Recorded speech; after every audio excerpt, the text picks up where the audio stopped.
Welcome to the New Books Network. Hi, and welcome to the Ideas Roadshow podcast. I'm Howard Burton, your host and creator of Ideas Roadshow, and I'm delighted to be partnering with the New Books Network to offer you our uniquely eclectic blend of long-format conversations with a wide array of experts across many different subjects. The following discussion is a reformatted podcast version of one of Ideas Roadshow's first 100 film conversations that's also available in video and print formats. Visit ideasroadshow.com for more details. The so-called mystery of Stradivari has long confused me. How is it possible, I wondered, that with all our modern scientific understanding and technological sophistication, we can't seem to find a way to make better violins than some guy who was born before the midpoint of the 17th century? Well, suffice it to say that I'm not the only person who's been perplexed by this. Joseph Curtin, award-winning violin maker and acoustician, has been trying to penetrate the secret of Stradivari for years. So much so that he and his colleagues developed a series of rigorous, innovative, and highly revealing experiments in an attempt to finally determine what exactly is going on once and for all. So what's the secret? Well, stay tuned. You're from Toronto, actually. I am from Toronto, born in Toronto. Right. Raised there till I was 10, then we moved to England. You can't really be from Toronto if you say Toronto. Toronto. Right. I mean, there's a credibility gap right there, I think. Toronto. Do I say Toronto? You just did. You said Toronto. I'm sure of it. I mean, we have it on film. There we go. No. Okay, interview over. He's a fraud. So I'm sorry. Until you were 10, you said. Yes. Then my family moved to England till I was about for 5 years, and then we came back to Canada. Right. So I read that. But where in England were you? London. Oh, you were in London. North London, Finchley. Oh, really? Do you know London? Yeah. Okay. Went to English Catholic grammar school, which was a low point in my... Wow. But you survived that. Yeah, and I actually took up violin there, so I'm ever grateful for that. Right. So that leads on to my the big question, which is how does one actually become a luthier? How does that happen? And my understanding is, in your case, it happened, at least according to you, in a somewhat different way than it happens to most. But maybe there is no general. I think, well, generally speaking, I'd say it would be circuitously. It's not a kind of a career track that your college counselor is going to give you or your high school counselor. I would have never dreamed, when I was a boy, that I'd ended up playing the violin. Music didn't really cross my mind. Nor would I have dreamed that trying to be a violinist would ever end up as a violin maker. But one gets exposed to these worlds, and you start to see they're interesting. I fell in love with violin playing. But I started rather late, and I didn't have good teaching, so it ended up being very frustrating. And so this was at that school you said that you started? That's where I started. Then we moved back to Canada. I played in the high school orchestra. We didn't get private instruction. Went to university and started getting private lessons, and of course I improved, but then I was told to quit by a famous violinist, and that was Really? Who are you allowed to say? Laurent Fenivesh, who was one of the best violinists in Canada, the most sought after teachers anyway. A devastating experience. Told you to quit? That's pretty harsh. Yeah, he invited me to his master class in Banff. He invited you and then told you to quit? Yeah, it's particularly painful. Thanks for the invitation. Yeah, I could see his point, though. I mean, here he sees this 19-year-old who's obviously loves it, but is technically ill-equipped. And I went into kind of part-time philosophy, music, and was really struggling. It was really very difficult to be told you can't do the one thing that you want to do. But then I kept taking violin lessons. One summer I'd been working as a busboy all summer, and I thought, I'll buy a violin. And I went trying to get a better violin. That's when I got the name of Otto Erdős, who's a new violin maker in Toronto then, right. And his wife Rivka, who's an Israeli viola soloist. And I visited there and ended up staying for several years. She taught me viola. Yeah, you switched to viola, right? Yes, and then I kind of realized for myself that if you want to be a French poet, it's not enough to be poetic. You got to speak French. And that was the trouble with me and music. It's not internalized in the way. And now that I know many, top musicians and how their kids are brought up, it's a kind of it's a mother tongue almost. And I can't really carry a tune. Is this something innate, you think, based upon your experience now, or is this something that would have been different had you had better teaching or different teaching at an earlier age, or had you started at an earlier age? I think if I'd started at an earlier age, and I'd loved doing it, I would have progressed to whatever level I could have reached. I don't, and what they're learning more and more about the brain's plasticity is that you can do that at any age. Indeed, a couple of years ago, I got interested in practicing again and started taking lessons. But it was only because meeting Otto that I saw, oh, here's someone who's making their living at it. And I think I was interested, and he saw that, and he saw it in the kind of questions I asked and the things I noticed. I mean, how do you tell whether someone can do something if they're interested? So I think I would hang out with him and ask questions and notice things or not notice things. And after a particularly discouraging summer, I'd been playing chamber music and really feeling I'm not going to do this professionally. And really deciding I should ask Otto if he would teach me. The very day I was going to ask him, he just suggested to me. It was almost spooky, his timing. I guess he sensed that it was right. It would be a good path. And back then I thought, violin making, who'd want to be stuck up in a room with a bunch of sawdust the rest of their life? It didn't seem romantic at all. But then once I started it, and it was, of course, completely in where violin playing seemed like this labyrinth, and I didn't quite know how to get through. I couldn't really tell how good I was. I couldn't really hear properly. Violin making, well, I can see, I can figure out. It's a roadmap. Yeah, I mean, it was just like an open door. I mean, it'd be really hard to learn it, but I didn't see any obstacle in the way, any impenetrable barrier.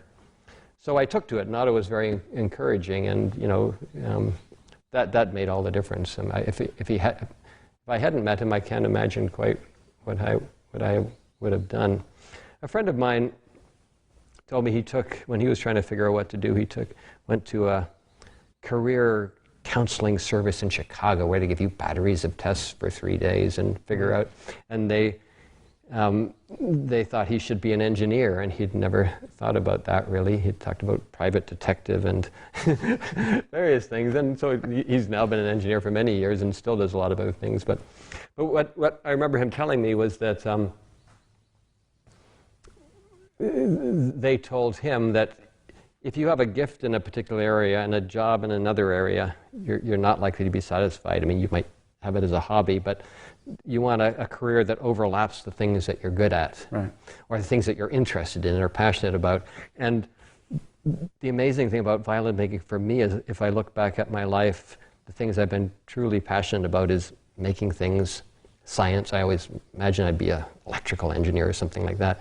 So then music and art, the visual art. So really all these playgrounds. Yeah, so I think of myself as someone who sort of flits between projects. I don't tend to finish things. I tend to keep coming back on them. And with violin making, if I get bored at the workbench, I can go up and do some acoustical measurements, But you do finish the violins. I mean, if I'm going to commission a violin from you, it does get finished at some point, right? Yes, that's been the saving thing about it. I pretty much work on commission, and I have to have it done, and that's that. But it's an excellent framework.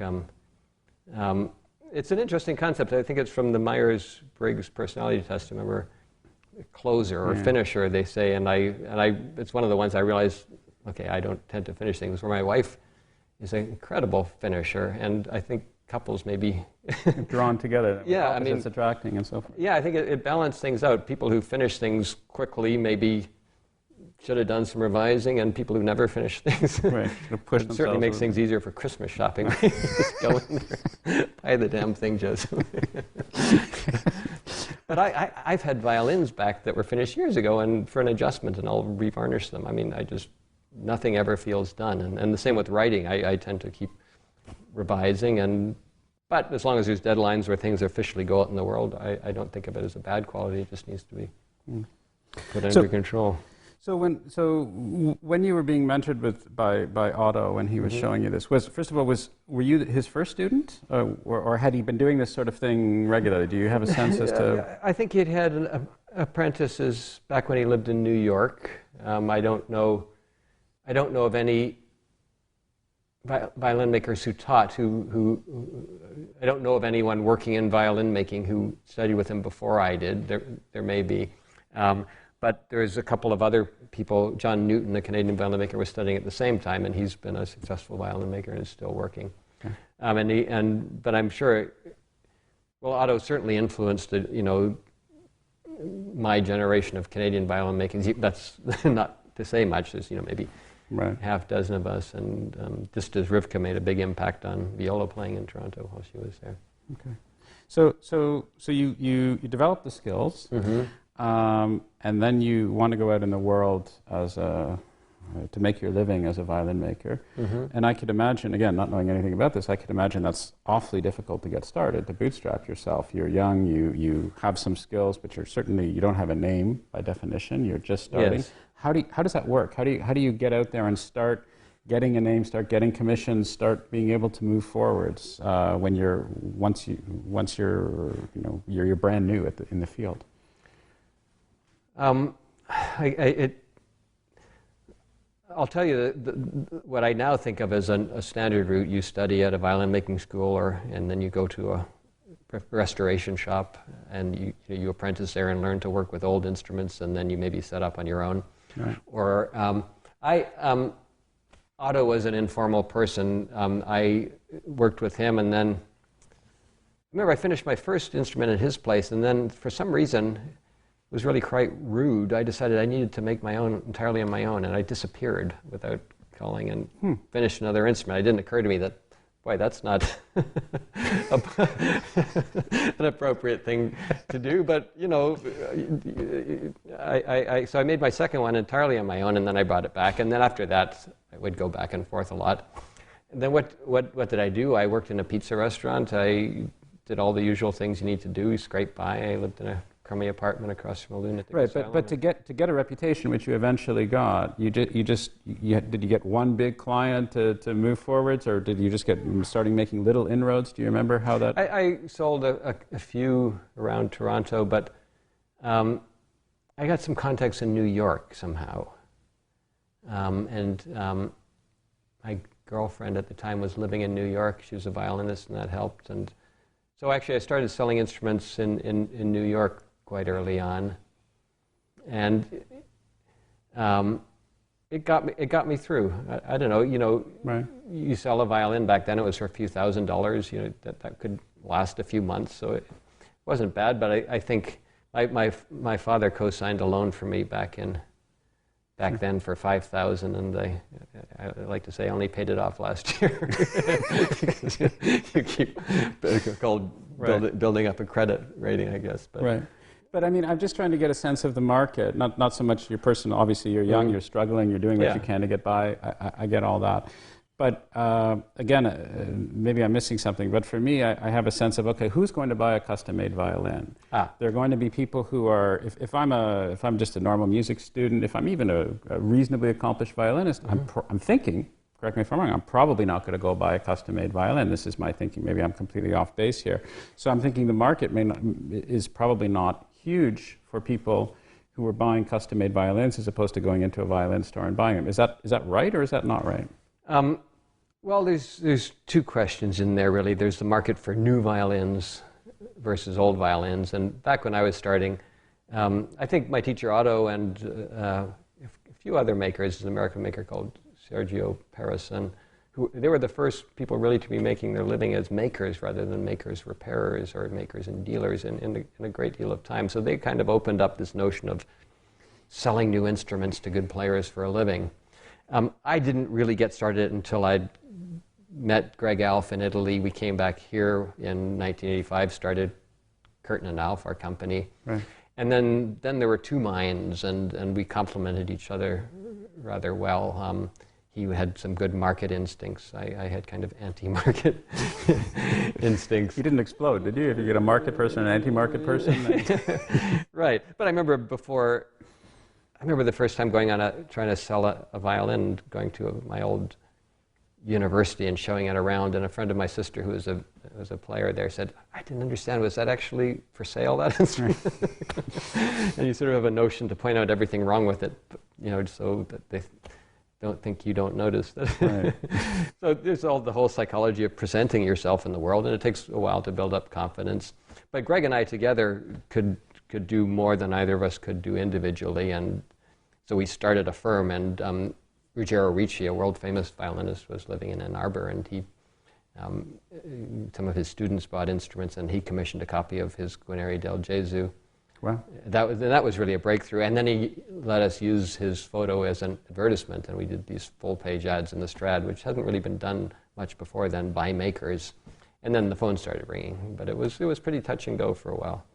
So this idea, I wanted to move to this idea of the great 17th, 18th century violins. Mm-hmm.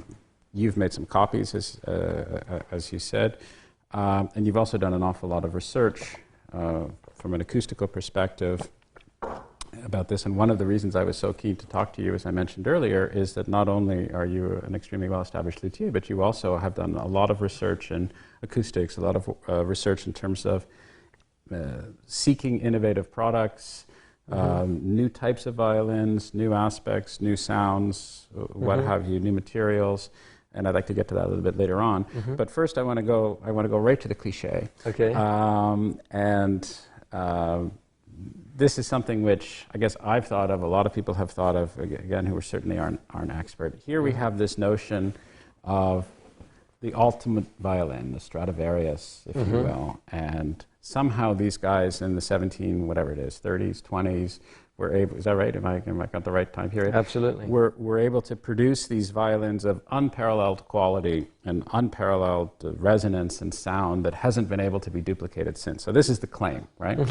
And this is in the public consciousness, this is the claim that this is somehow the apex. And in some bizarre way, notwithstanding all the modern technological advances that we have today, we haven't been able to replicate this sound, which strikes me as somebody who has a scientific background as just odd that we wouldn't be able to do that. And so what's that all about? Is that true? First of all, what do we know about? Is the claim true that this was absolutely the best possible type of violin at this time? It hasn't been able to be replicated since. And so again, excuse me for sinking into the cliche, but this is the hook that I certainly have when I think about these things as a complete non-specialist. Yes, and that's very embedded in the culture, the secret of Stradivari. Right. And as soon as you start looking at that from a scientific point of view or any serious point of view, what is the secret of Stradivari? It starts subdividing into many, many different questions. Now, is Stradivari the greatest violin maker who ever lived? I would probably say he was so far. The unknown genius is the person who made the first violin. It was probably Andrea Amati. And suddenly from nowhere comes this fully developed instrument. I mean, Strad didn't design it. Let's say Andrea Amati. I don't know where scholarship will end up. There's not a lot known. But out of his shop were coming fully formed instruments that didn't really change much. When was that? That was in the 1500s. Yeah. So by the time Stradivari was making them in the late 1600s, and Guarneri, his great contemporary, in the 1700s, it had already been going on for a couple hundred years. What they did is refine it and take it in a certain direction, and a direction that went along with the way music was developing, and a direction that provided more of what players want, more power. They did things to the design. They lowered the arching, changed a number of physical parameters that I think made it an instrument that's more suitable for the emerging repertoire. Now, I'm not a person knowledgeable about violin making history, but I think what a lot of people don't realize is that if you were to take a violin straight from Stradivari's workshop with a bow from the time, most of the current repertoire would be unplayable, and it would probably be, inaudible. I mean, really? Yes, the Stradivari, any old instrument we know, is really a re-engineered object, and it's not just the restoration, I mean, which is an important part to fix all the cracks and everything else. It's a different instrument. The setup is so different. The bridge, the bass bar, a lot of them have been regraduated, made thinner. Right. And this has profound effects upon the sound, but that's completely ignored in the common notion. It's this sort of heroic idea of this instrument coming out mysteriously out of nowhere in the early 1500s and then brought to perfection by Stradivari and Guarneri, and then gone into decline ever since. Yes, but it's something I want to research more. Who actually started developing it? They started putting longer fingerboards because people wanted to go higher up. They put the neck in differently. Various people are figuring out exactly what was going on in terms of who did what when. But as far as I'm concerned, they're equally important contributions. They just don't have that kind of glamorous story to them. Right. But So there's still the question of the sound, right? Again, from the man on the street, I say, well, there's this famous violinist. What kind of violin does he or she play? This world-class violinist. I mean, there are an awful lot of them that are playing Stradivarius, right? Yes, and many Guarneri and so forth. fantastic players will say that old Italian sound is the best, and it's what we're all looking for. But how do you characterize that scientifically? How do you characterize that? This is very, very interesting. If you think of Stradivari as kind of almost a brand, it's instantly recognizable, it's highly esteemed. Stradivari, old violins, great sound. Right. Now, think about other kind of iconic, think of Tom Waits. Right. You can probably hear his voice, or think of your father's voice. You'll immediately recognize something. Frank Sinatra. Now think of the sound of a Stradivari. What comes to your mind? Well, maybe I'm just not expert, but I just think of a violin. So. Exactly. You'll hear. You probably hear a violinist. Well, right. I mean, Itzhak Perlman, he plays a great Strad. So. What you hear is maybe Heifetz or whoever your favorite player is in their sound, and they play a Strad or Guarneri, so that's their sound. But let's try and track it back a little bit. How much is the violinist and how much is the instrument? The question becomes, can the players tell the difference? And that was the kind of the radical thing with the blind listening test. So tell me about those. Well, I assumed that, like virtually everyone else, that there was an old sound and that came with age, and if it wasn't best exemplified by any particular maker, there's still a general quality there. And God knows the time we put into looking at old wood samples and trying to find differences. But researchers really couldn't find physical correlates with with these different instruments. And you look at response curves, sound radiation or admittance, and you see very similar sort of things. All of them are different. New, old, all violins look different, but they have similar features. And I say, well, we're not looking at the right thing or some different measurement, but the notion that, well, maybe there really isn't a difference. And what do we mean by is or isn't a difference? We're talking about something that can only be heard if it's played by a player. So if a player can't hear the difference or can't tell the difference, and the listeners can't, then you have to say there objectively is no difference. So that's testable. So I want to get to that in just a second, but I mean, this very much resonates, as it were, with my confusion, because when I would hear these things, the stereotypical notion that there was this wonderful violin, the Stradivarius, and nobody could duplicate it, and there were types of violins, right? All of these Stradivarius, A, B, C, and D, and so forth. And this was the apex, this was the ultimate, this standard story, this cliche, as it was you were saying. And I'm thinking to myself, but they must be able to figure out what the parameters are, what's actually going on. We have all this technology, we have all this testing. They must be able to say it was the type of wood, it was the type of resin, it was the type of this, it was the type of that. We should be able to identify if the sound quality can be parameterized in a clear way. We should be able to do that now. So what was very mysterious to me that we somehow weren't able to replicate it. And what you're saying before, I'm going to throw it back to you, it seems to me is that it's actually not that simple. We can't look at it that way in terms of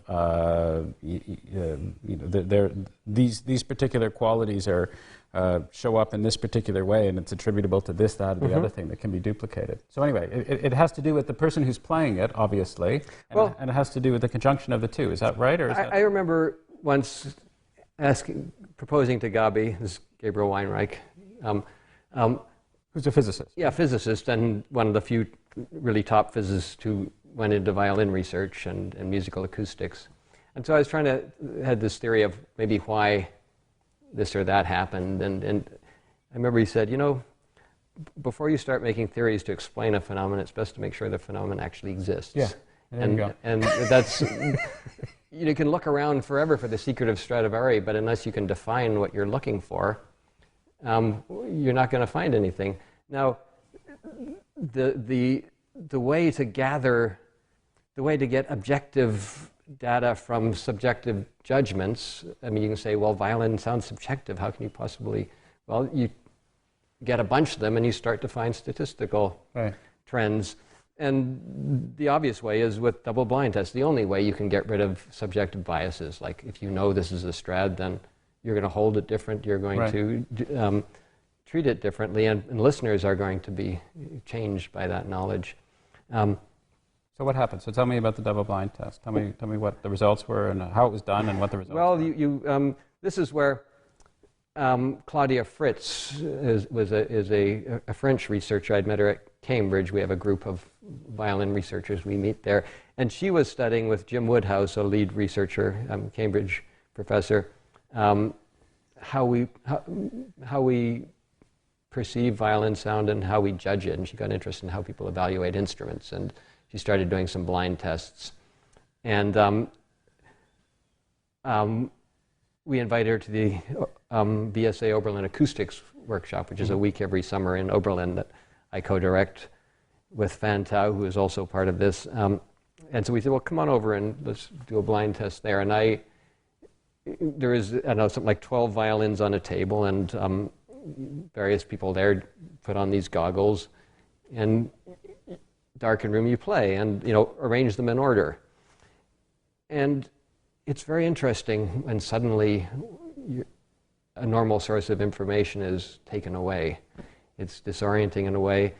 There's this curious mixture of, I don't know, uncertainty, but a kind of a freedom, just, the primacy of your perception, really listen. So it impressed me as that, yes, that was the way we should be doing this. That's how we can get at this difference between new and old, between old Italian and non-old Italian. So there's a big violin playing competition in Indianapolis, and Glenn Kwok, the director, is a very open-minded, interesting man, and that was an obvious place to do tests because a lot of good violinists there and I got a lot of good violins. So I started organizing that, invited Claudia over and Fan, and we, it became a project, and we designed the experiment based on what we had learned at Oberlin and based on experiments Claudia had done in Montreal with people at McGill. Right. And so how many people were involved? There's 21 subjects. There was 3 new violins, 2 Strads, and a Guarneri del Gesù. So it's a small one. It was in a hotel room, and Claudia was 6 months pregnant, and it was just rounding up people after concerts. It was really just trying to pull something off. Right. But we did it well, I think, and it was so striking watching people. It's one thing reading about it. When you sit there and watch very good players pick up instruments, and which do you prefer, A, B, and seeing them starting to pick the new ones. They didn't know it, and they couldn't possibly know it.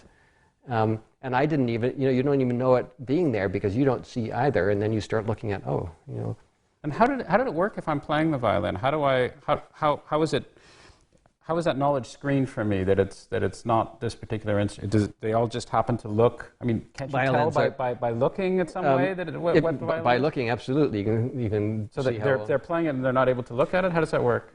Oh, they're wearing the goggles, right? You get welder's goggles. You put some tape on them. You turn the light down till it's just a silhouette. Right. You really can't tell. We put a little bit of some sort of essential oil to mask scents. So they couldn't tell. So the expert violinists couldn't tell by playing them. And what about when they were listening? And they were also the ones listening to others. Right? No, in that case, it was just players. It was just player preference. Okay. That one. Right. So it's players in a hotel room. Not completely blindfolded, because that disorients you more profoundly. Sure. Claudia and their groups had found that. So just these goggles. Which do you prefer, A, B, and then that was one part, and then we got another part where they had 20 minutes to, kind of choose their favorite and sort of rank them, and then talk about the different qualities of each one. And a number of things were very clear. Listening, both Fan and I. Fan is an amateur violinist and has a good ear. We were both struck by the biggest difference was the violinist. I mean, remember a Russian violinist with a great bow arm cane? They all sounded like late Guarneri Dilge. I mean, that's kind of another one. They all sounded kind of bright and hyped up. And it was very impressive. There was so much the violinist. And the violinist had strong feelings about the difference between the violins. It wasn't as though these conditions took away the ability to discriminate. They discriminated very thoroughly. But the results were very interesting. There is a clear favorite. It happened to be new. There's a clear least favorite. It happened to be a Strad. In the middle, you'll have one violin. This person loves it. This person hates it. Most people hold it in qualified regard. This one particular Strad was considered both the easiest to play and the hardest to play by equal number of people. So clearly there's this middle group. If I wanted to measure those, and what am I going to measure to find out? What you need to do is take the ones at the extremes. Almost everyone likes this one, and almost no one likes this. Let's get 10 of each of those and start measuring. Then you'll start to find some. Right. This gets back to the comment that Gavi made about you have to know what it is that the phenomenon actually is, what you're measuring, what you're looking for. Exactly. And a lot of people have measured violins and even derived quality parameters, physical correlates with subjective judgments. But it was kind of assumed that violin quality is obvious. You just give it to a good player and ask him. Right. Or you listen. And you see this written. these were the ones of famous violinists, or these were judged. Or a researcher will say any violinist can tell in 30 seconds whether the violin is new or old. I mean, this is just sort of taken for granted. And I would have thought the same. It's not that they were far off, and they were, these were physicists more than. Yeah, well, about those guys. Well, but there's. I was joking. But there's an important point there.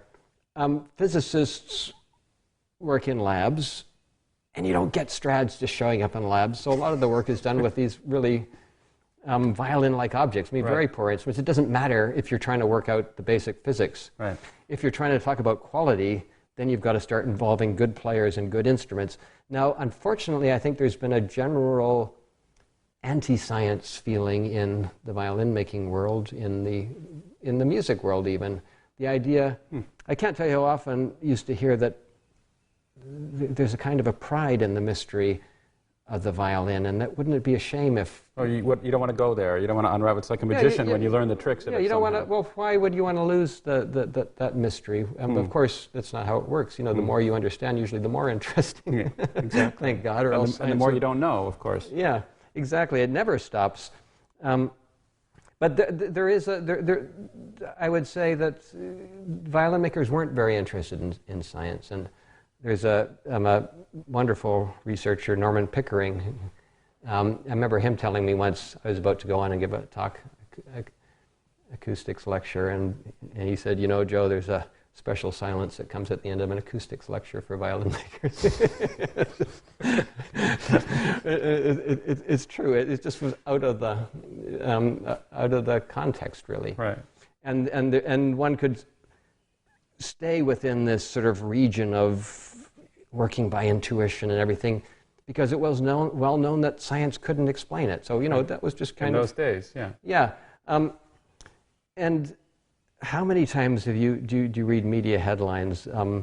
Favorite one of mine is sort of this golden voice of broadcasting comes in and says, for centuries, scientists have struggled in vain to understand the secrets of Stradivari. Really? In vain? Do you have an idea how many interesting things have been learned? It's like scientists have struggled for centuries to figure out the mysteries of the human brain.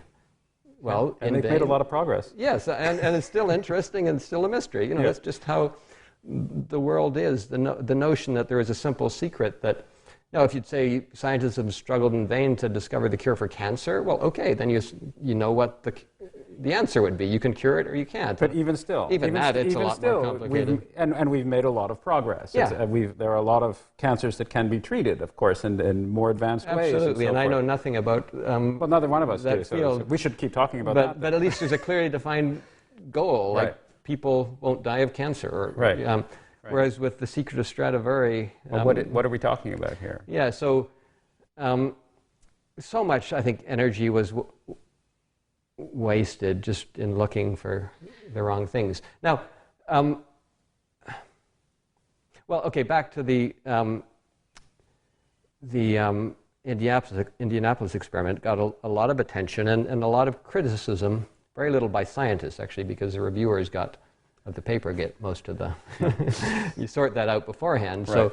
So, but it was, well, what can you tell in a hotel room? I mean, you can't tell anything in a hotel room. Right, so that's distorting. So that's the big distorting effect that they're isolating. So maybe. I mean, do soloists, do violinists play in hotel rooms? Well, all probably, the time. Yeah. I mean, the better they are, probably the more they do because they live in them. But the point is a fair one. Projection, which is how well a violin can be heard at a distance, can't really be judged from under the ear. It can only be judged by a listener, and we didn't have listeners. But then we weren't claiming to... Right. So this speaks to the need for more tests. Yes, exactly. And so it was a small test that it provided kind of a counterexample to the kind of general, what do you call it, the received wisdom on right.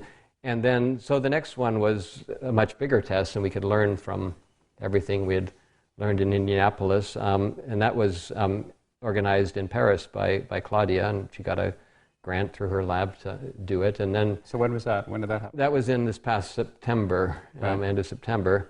It was a week, and we thought we'll just use soloists. We don't want to be criticized for using, So we had 10 soloists. We had 6 new violins and 6 old violins, 5 of them Strads, and those were chosen out of a pool of about 10 or 12 significant old violins. Right. So we felt that, okay, those 3 instruments didn't happen to do as well. Well, let's try with these 6. Right. Nothing's conclusive, but right. The trouble with violins of this kind of quality, I mean, you have 100 million worth of instruments, and that's only a few. Yeah. You can really only learn, I think, by doing a lot of small tests. We'll never be able to do like a drug test where you can get 5,000 700. Yeah. I mean, 600 Strads in existence. I suppose it's conceivable you could get them all together, but it's logically possible, but probably not much more than that. So what happened? So you did this test. What were the results? Well, pretty much the same. We did it. We gave them more time. We had the soloists in a rehearsal room. It was that a family used for rehearsing all the time. Okay. And the sound could project much more. You weren't. Well, it was more like a normal room you'd practice in. It wasn't a hall, but they evaluated them. They had an hour with these 12 instruments, and they asked them to eliminate the ones they didn't think were suitable, which they can do pretty quickly, and then focus on. And so I think 7 out of 10 chose a new violin. Two questions I wanted to ask. Were any of these new violins yours, just out of curiosity, in either one of these No tests? one will ever know who made any of the new violins. Oh, it's double blind, right. And it's also set up not to be a marketing thing for any particular new maker. Sure. And so we'll stay away from that. They were all professionally made. Okay. And there is 6 different makers. Okay. Day one, I think 7 out of 10 chose new violins. 7 out of 10? Yes. Huh. I think. But then the next day we did it in a hall, a beautiful small hall, but excellent acoustics. And we had a piano and we had a pianist. So they're still blindfolded, but they could play with the piano accompaniment. Mm-hmm. So they could hear how it felt with the piano, and they could have a trusted listener out in the hall to give them feedback or another soloist to play. So all the things a violinist would normally do, they did, except they didn't know what they were playing. And again, didn't change anything, or what were the results there? With roughly the same? Pretty much the same, yes. Huh. And then the next day we had just a few violinists playing excerpts of solo violin, like A, B, A, B. So you could listen to two violins. And the question is projection. Which can you hear better? Which is clearest? And projection on their own and with an orchestra. We had a whole orchestra assembled, and they'd do these, choose some excerpts where the climaxes to different concertos where the violinist tends to be almost drowned out by the orchestra. New violin, old, new, old, and then audience of about 50 experienced listeners, violin makers, players, acousticians, checking off. It went on for an hour, 2 hours, and there was no doubt about it. The new instruments projected better. And old instruments tend to sound rather soft under the ear, but there's this notion that they project despite that. The sound seems to grow the further you get from them. And this is a commonly expressed thing, the mellow instrument that projects, and that is a mystery. But again, does it exist? There was a particular Strad that was very well liked. I mean, it was chosen as favorite by, I think it was the third most preferred instrument.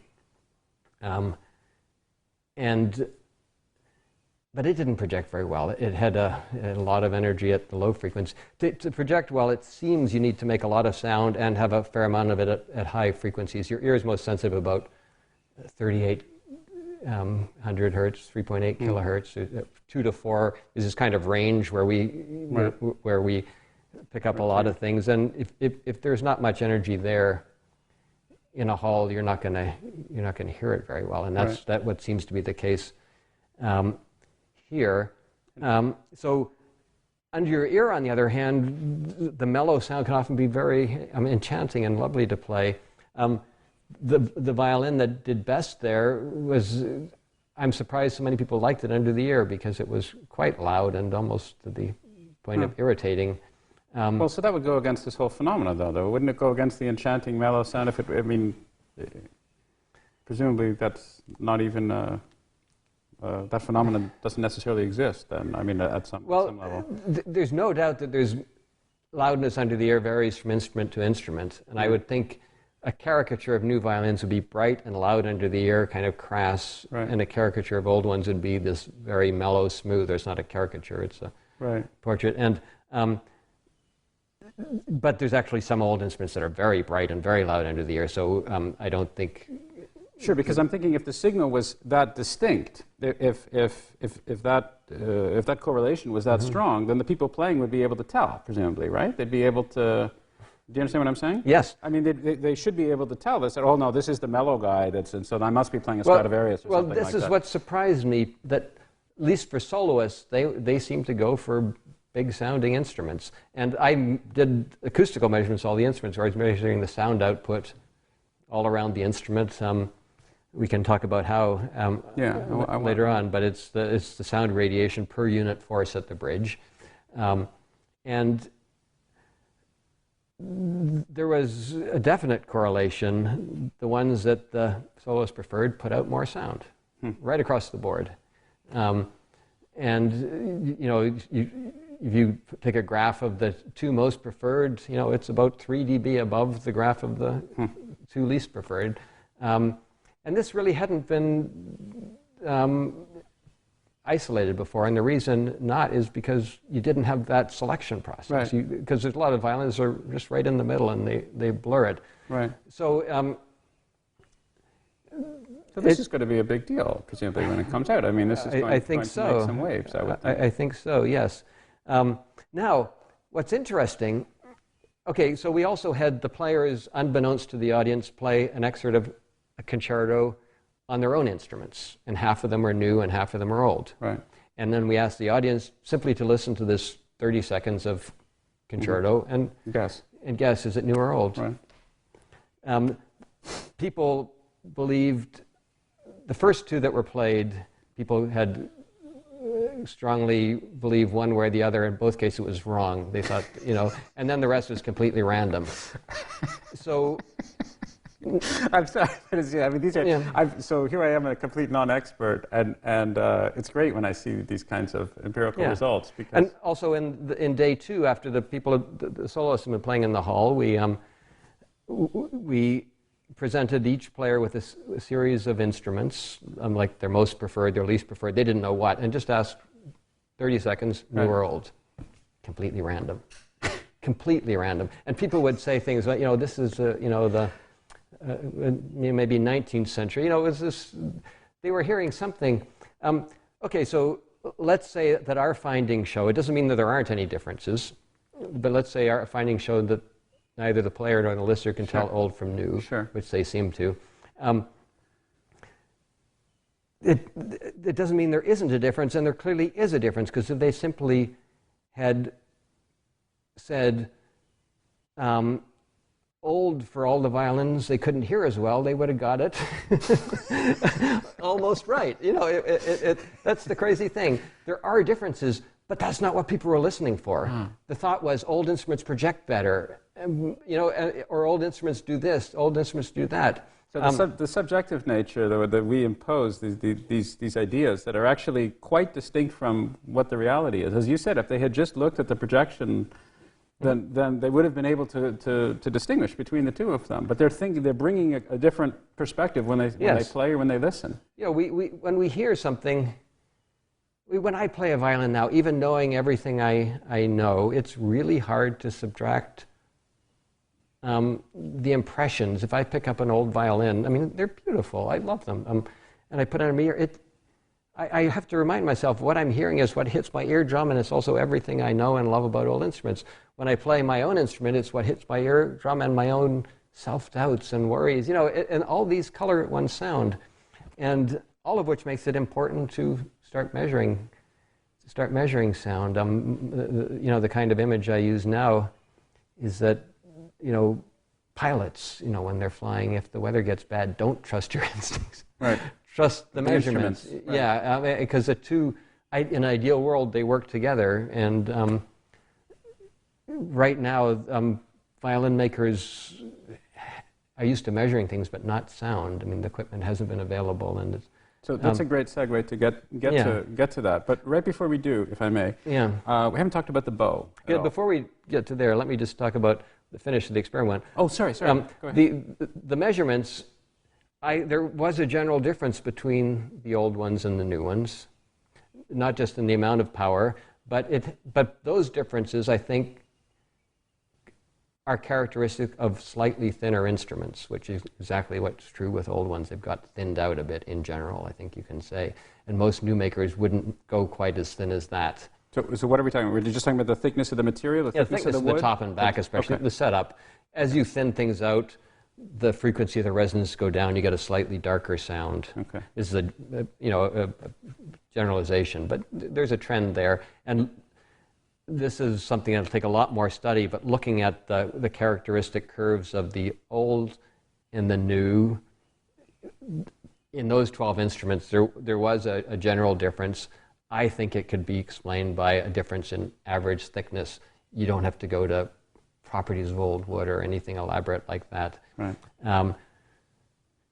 So that's what we know so far, or have found so far. It was done again in New York with a smaller blind test, again doing projection, and again pretty much the same thing. The same results. The audience couldn't tell, and the old didn't project as well. So to sum up, if I may, I got to try. So correct me if I'm wrong. To sum up, a couple of interesting results come out of this. One is neither the players nor the listeners can actually distinguish between or show any marked preference for old instruments and new instruments. In fact, they do show a marked preference for the new instruments. Sorry, yes. They prefer the new instruments, and they can't tell whether an instrument is necessarily old or new when they're doing this. Absolutely. But there are empirical data. Got my subject-verb agreement. Anyway, we know that there are differences, measurable differences between old instruments and new instruments in terms of the quality of the sound. There is a way of actually measuring some of this,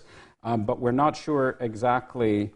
Let me back up. But we're not sure exactly what produces that, although you have your suspicions. But also the people who are, even though there are these differences that are objective, that are out there, the people who are listening or the people who are playing aren't necessarily making that correlation with those differences. They have a whole different mental toolkit when they come down to play in terms of what they desire and what they don't, which depends on all sorts of other factors. And this comes to actually something that I'm greatly interested in now, which is learning to hear the violin, learning to describe what we're hearing in objective terms rather than subjective ones.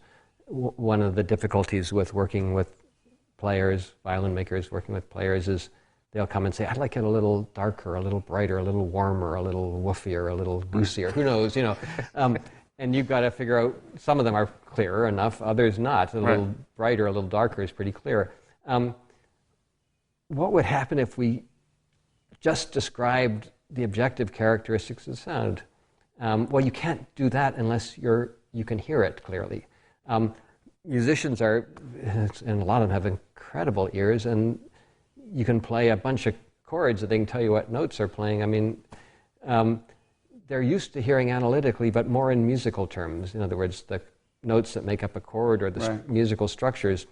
There's no reason we can't learn to hear timbre in those same terms. Recording engineers do it all the time. Right. And they train by, having equalizers that, there's software for training where, it's down 3 dB at, 2 kilohertz, that third octave band. Can you hear the difference? I mean, the random changes you've got to identify. You can gradually train your ear to hear differences and explain those differences. Well, there's a bit of a boost at 3 kilohertz. Is there a danger, you think, or do people feel that there might be a danger that if they train or retrain their ears to hear in this particular way, that it will somehow interfere with their musicality? That will somehow be too clinical, too scientific, too detached? They'll start thinking in a way which doesn't make them susceptible to be able to play music at the highest possible levels? Have you heard those sorts of arguments, or are you cognizant of those sorts of fears? Well, right now ear training for violin sound doesn't exist, so it hasn't come up there, except I've been thinking about it and even the occasional talk about it. I can't imagine why anyone would feel that way. Musicians are incredibly pragmatic people. If anyone who spends hours playing scales, does that enhance your musicality? No.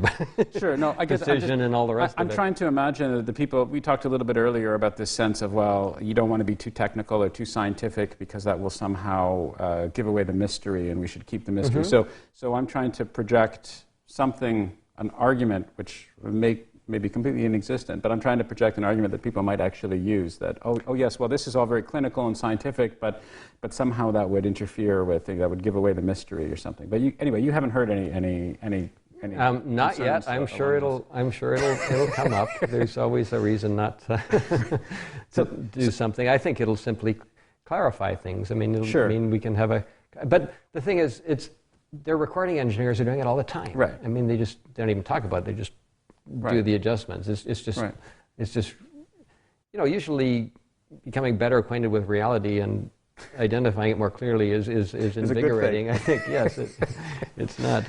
Okay, so let's get to some of your techniques to be able to analyze and hear the sound a little bit better, and you've developed some of them yourself, and presumably there are other people who've yes, I've sort of had a ongoing project, ways of measuring violin sound in a workshop setting rather than in a laboratory. So I've taken techniques developed by others and adapted them and refined them for violins, for violin making use. A couple of things I find as a working maker, if you can't measure something in 10, 15 minutes, you're not going to do it. Right. In a lab, my definition of boredom is watching a physics experiment in progress. I mean, setting up all day and fixing software and getting connections, and then boom, and it's over. That's not going to work for violin makers. Right. So let's take what they're doing in a lab. Well, in a lab, I mean, there's a saying, I think, that equipment's over-designed if you can use it more than once. You just want to design something for that experiment and then move on. Okay. I wanted something that would evolve into a tool which you could use again and again to measure violins in a standardized way. Sure. So it would be a workshop tool, a measurement tool, rather than a physics tool, although hopefully it could be used for both. A German violin maker researcher called Martin Schleske started using what's called an impulse hammer, an impact hammer. It's a tiny little hammer with a force sensor in its head, and it's a widely used engineering tool. You can whack a bridge with one of those and it'll measure the force, and you put accelerometers all over the bridge. You can see what the motion's like, and you can study the normal modes of a bridge. Now, I think in the 70s, some very small ones started coming out, which were feasible for tapping violins or tapping violin bridges. And Martin Schlesky, who I got to know quite well and admired very much, had it set up where the violin was held upright. You'd tap the bridge and you'd rotate the violin with respect to a microphone so you could measure the sound all around it. Now, the thing about violin compared with, let's say, a loudspeaker is that it's very directional with frequency. Above about 800 hertz, it starts getting more and more directional out the front of the instrument. And at higher frequency, you get these kind of quills of sound in different directions, and they move, with each semitone. And Gabriel Weindreich was one of the people who formulated that as directional tone color. That's part of what we hear as violin sound, how it fills space. It's a very particular quality. And he invented a speaker that would reproduce that effect. And it's exactly the effects that's lost certainly by a single loudspeaker, because they all combine it together. The art of loudspeaker making is to make something that's as omnidirectional as possible and as flat as possible, at least in the directions that can't be omnidirectional. So it's not a natural thing to get through a speaker. And most people have only heard violins through speakers. I mean, not much of the world has really been to a concert.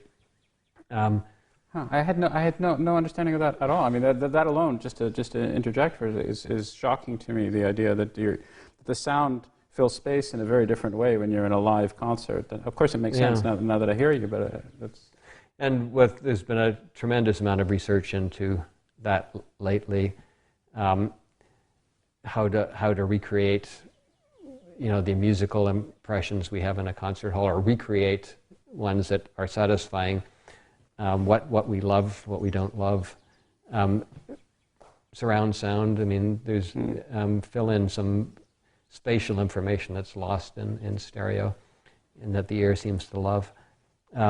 At any rate, for me it was really a standardized way of measuring the radiated sound of an instrument, so that I could put in an instrument, put in another one, and be measuring the same thing, fold that up, take it somewhere else, and again measure the same thing. One of the problems, of course, is the room. You get room reflections. Right. But I do it with the microphone quite close up, and it ignores a lot of what's going on in the room. I use a directional microphone. All these things are compromises. I mean, you lose some view of the instrument no matter what choice you make. But it does make it transposable. You can take it here and there. Yes, and so the last time in New York, by chance, we could do the measurements in an anechoic chamber. Cool. Which was just great. Yeah. But I came back and measured one violin in the anechoic chamber and then right over there, and they're very close. I mean, there's some differences, but kind of the extent. So you don't have to be in an anechoic chamber, which is useful. Right. That was very helpful to know. Right. So you were going to ask about the bow, I think? Oh, I did, but let's get to that because I wanted to actually, well, I don't know if we can move over because we're in the middle of this shoot here, but if you can, maybe, well, how are we going to do this? Can we... do you want to come back to here? Yeah.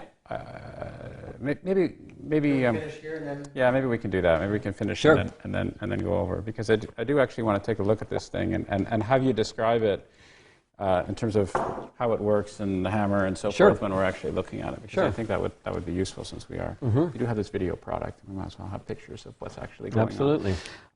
But so what I'm getting from you is an interesting, what I would call progressive, not to be overly sycophantic, but progressive marriage of aesthetics, which I know you believe in very, very strongly and you care about deeply.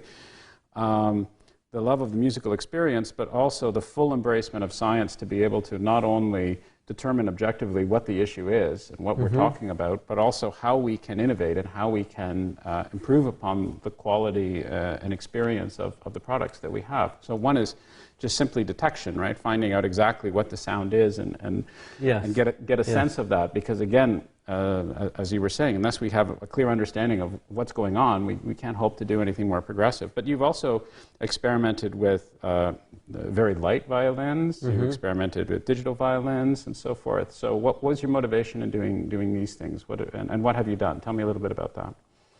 Well, like all violin makers, I started out essentially copying, whether I thought of it that way or not, but then explicitly copying old violins, trying to look ever more closely at what's going on. After a while, in the mid-90s, I think, after maybe working for 15 years, you start to feel the image I use is a Civil War reenactor. Doing battles that were lost or won a long time ago. Why keep refighting them? Well, why do I try and make something that looks old, that looks like I made 2 centuries ago, when everyone else in the universe is moving on? Yes, and well, there's this, but, there's this special something that you haven't recaptured yet. Right. But then again, there's a special something about Michelangelo that people haven't captured again, but they're not even trying. Yeah, and for good reason. So it's just kind of a restlessness. I get bored quickly, I guess, but also I don't live in the aesthetic world of the 17, 1800s. Right. When I go to art galleries, I love contemporary art, I love modern art. So there's a real dissonance there. So I started asking myself questions. Well, could I make something beautiful that doesn't look just like a Strad or a Guarneri, and then how much of that can overlay with what musicians would agree to play on. I mean, this is a fairly conservative world. I mean, you wear black and white, and you go in there with your brown or orange violin, and you kind of fit into an orchestra. If you want to make a living, you've got to pretty much conform to that sort of thing. At least until you get to be at such an incredibly high level that presumably you can do whatever you want. But that probably takes a long time to. Maybe I haven't reached. No, but I mean I'm not talking about the violin maker so much. But I mean, presumably, if you are Itzhak Perlman or something like that, then you could show up with a bright pink violin if you felt like doing so without threatening your career, I would guess. Well, I tend to think now that there are opportunities for players to differentiate themselves by doing something new. So much of classical music is fundamentally, it's kind of a museum curating. I mean, the Beethoven concerto, the Mozart, which are absolutely life-changingly beautiful works. But after you've had generations of violinists doing them, you start to wonder, well, for a soloist, I think, well, how can I differentiate myself? And with the incredible high levels of violin playing now, sooner or later, I would think players might find an advantage in having something distinctly different, especially if you were a quartet, where you're a kind of a complete aesthetic unit. You don't have to fit with an orchestra. You don't have to.